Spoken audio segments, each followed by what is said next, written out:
Okay, first law of motion. ये जो laws of motion है ये हमें दिए थे आइजैक न्यूटन ने। Isaac Newton, he was one of the greatest scientists of all time, and I do not say this lightly. Albert Einstein arguably ठीक है one of the greatest, but उससे भी पहले अगर मैं किसी को ग्रेटेस्ट का टाइटल दे सकता हूँ मैं आइजैक न्यूटन को दूँ। एक ना मैथ्स में तुम कैलकुलस नाम की एक ब्रांच होती है मैथ्स में, कैलकुलस पढ़ते हो। क्या होता है calculus? Is an operation in mathematics. Newton single-handedly invented calculus at the age of 25, if I'm not wrong. 25 साल की उम्र में उसने मैथमेटिक्स की नई ब्रांच निकाल दी, मैथमेटिक्स का एक नया पार्ट निकाल दिया 25 साल की उम्र में। He died young, but he died a legend because Isaac Newton ने जो ग्रेविटेशन हो गई, ग्रेविटी हो गई, लॉज ऑफ मोशन हो गए, फोर्स हो गई, इन सभी फील्ड में आइजैक न्यूटन ने जो कंट्रीब्यूशन किया था it was unparalleled. Yes, Isaac Newton की बहुत सारी थ्योरीज बाद में गलत निकली, नॉट एग्जैक्टली गलत, ठीक है, अधूरी निकली, हम कह सकते हैं इनकम्प्लीट थी। आइंस्टाइन ने उसको बाद में कंप्लीट किया। Think about it, Isaac Newton such a young guy, and उसने इस छोटी उम्र में एक ऐसी चीज एक्सप्लेन कर दी जो हमारा जो माइंड थी वो ऑक्यूपाई करके रख रही थी बार बार। हम लोगों को लगता था अर्थ फ्लैट है शुरुआत में, तभी तो हम जब ऊपर उछलते हैं वापस नीचे आ जाते हैं। सिंपल सी बात है, फ्लैट चीज है भाई, ऊपर नीचे ही होगे सारे के सारे बाद में।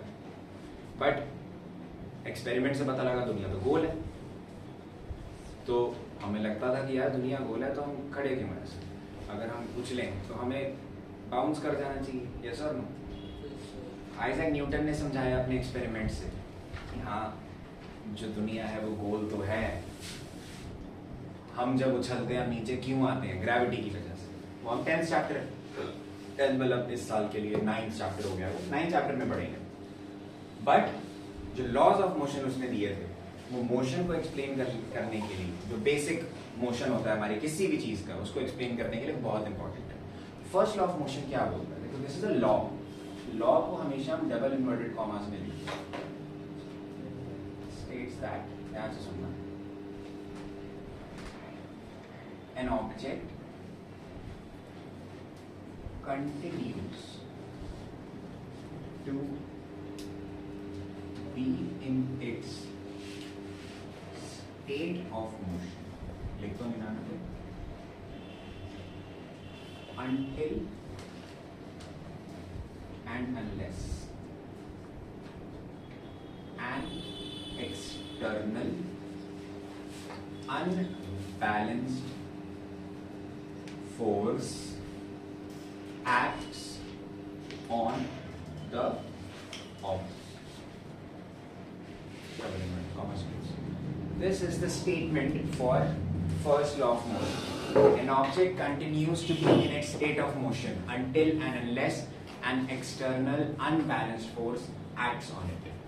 एक ऑब्जेक्ट अपनी स्टेट ऑफ मोशन में कंटिन्यू रहती है, एक ऑब्जेक्ट अपनी स्टेट ऑफ मोशन कंटिन्यू रखती है जब तक, until and unless, उसके ऊपर एक एक्सटर्नल मतलब बाहर से, ठीक है, बाहर से, बाहरी अनबैलेंस्ड फोर्स नहीं लगती। कैसी फोर्स? अनबैलेंस्ड। अनबैलेंस्ड फोर्स का मतलब है वही जो भी हमने पढ़ा, net force should be greater than 0। तो अगर अनबैलेंस्ड फोर्स लगेगी एक्सटर्नली बाहर से, तभी ऑब्जेक्ट स्टेट ऑफ मोशन बदलेगी। मतलब मान लो ये टेस्टर है, ये टेस्टर नीचे रखा हुआ है, तो बोर्ड है रखा हुआ, बोर्ड रेस्ट पे है, मूव कर रहा है? नहीं कर रहा, रेस्ट पे रहेगा जब तक इसके ऊपर बाहर से अनबैलेंस्ड फोर्स नहीं लगती। जब लगेगी तब मूव करना शुरू कर देगा, तब तक ये कैसा रहेगा? रेस्ट, मूव करेगा ये। क्लियर है?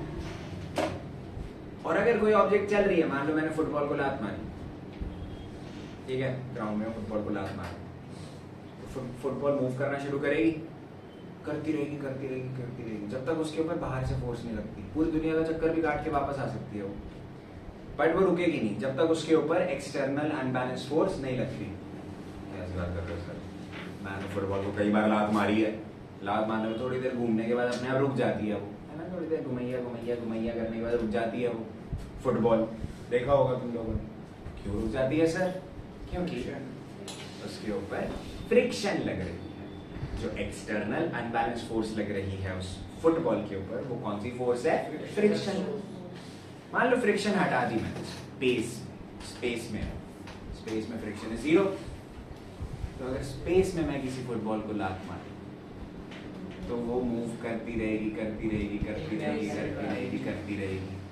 जब तक उसके ऊपर एक्सटर्नल अनबैलेंस फोर्स नहीं लगती। मान लो किसी दूर प्लैनेट पे जाकर एलियन के सर पे लग गई, हो सकता है भाई, क्या पता, हम लोगों को मैंने तो है ही ना, क्या पता।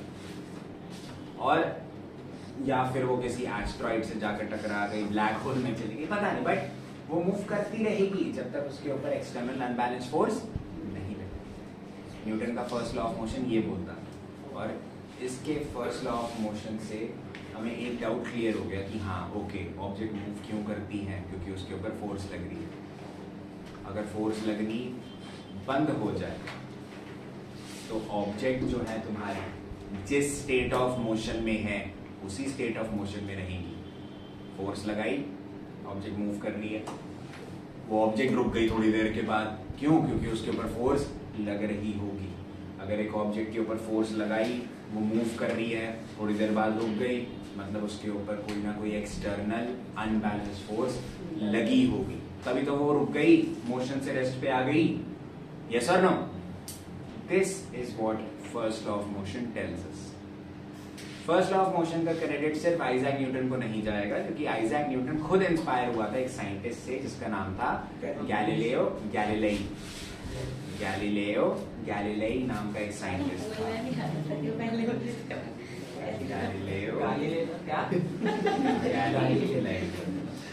गैलीलियो गैलीलेई नाम का एक साइंटिस्ट था।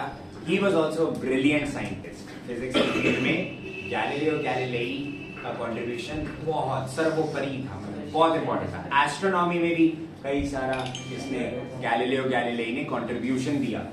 ठीक है, गैलीलियो गैलीलेई का एक्सपेरिमेंट था, एक थॉट एक्सपेरिमेंट कह लो। उसने बोला कि भाई मान लो मैं 2 इंक्लाइंड प्लेन लेता हूँ, एक इंक्लाइंड प्लेन ले लिया मान लो अभी, उसके अलावा एक और इंक्लाइंड प्लेन ले लिया, ठीक है, दोनों की हाइट क्या है?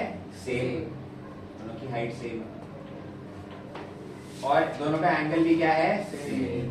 उनको मैंने बिल्कुल क्लोज कांटेक्ट में रख दिया, ठीक है, बिल्कुल क्लोज कांटेक्ट में रख दिया, एंगल भी सेम, हाइट भी सेम। यहाँ तक कोई दिक्कत? अब अगर इसके टॉप से मैंने एक बॉल को धक्का दिया कि वो नीचे गिरे और मूव करे, और ये बहुत ही स्मूथ इंक्लाइंड प्लेन है, बहुत ही स्मूथ, मतलब ये 3D इमेजिन करो, वुडन ब्लॉक्स हैं जिसके ऊपर बॉल रोल कर सकती है नीचे, ठीक है। तो उसने बोला कि अगर मैंने बिल्कुल सरफेस पॉलिश कर दिया और बॉल को नीचे रोल करवाना शुरू किया, ऐसे स्लाइड है, बॉल नीचे जाएगी, यस और नो? रोल करेगी। उसका मानना ये था कि जब उसने मूव करना स्टार्ट किया था, इस पॉइंट से मूव करना स्टार्ट किया था, और ये दोनों एंगल भी सेम है, हाइट भी सेम है, गैलीलियो गैलीलेई ने ये बोला था कि ये ऑब्जेक्ट जो है वापस दूसरी ब्लॉक के टॉप पर चली जाएगी, बिल्कुल सेम पॉइंट पर, और वापस नीचे आ जाएगी।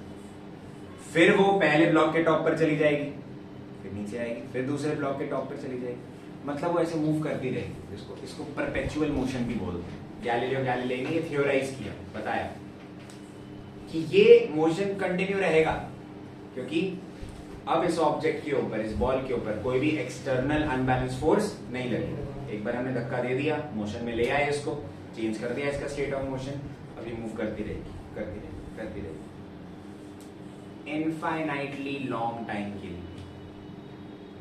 रियल लाइफ में obviously this is not possible.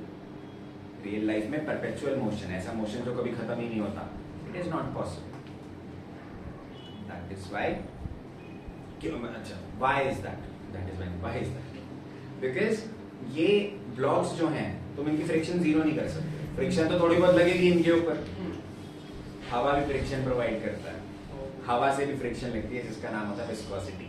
11वीं में पढ़ोगे बाद, विस्कोसिटी 11वीं का टॉपिक। तो इस वजह से ये बॉल जो है मूव तो करेगी, बट कुछ टाइम के बाद ये रेस्ट पे आ जाएगी, बीच में आकर रुक जाएगी, ठीक है। But first law of motion is still true. हमारी ऑब्जेक्ट्स मूव कर रही हैं अगर, थोड़ी देर बाद रुक रही हैं। क्यों रुक रही हैं? क्योंकि उनके ऊपर एक्सटर्नल अनबैलेंस फोर्स लगी हुई। क्लियर है सबको? आगे सबको समझ पक्का? Note down. ऐसे न्यूट्रली क्या करेगा?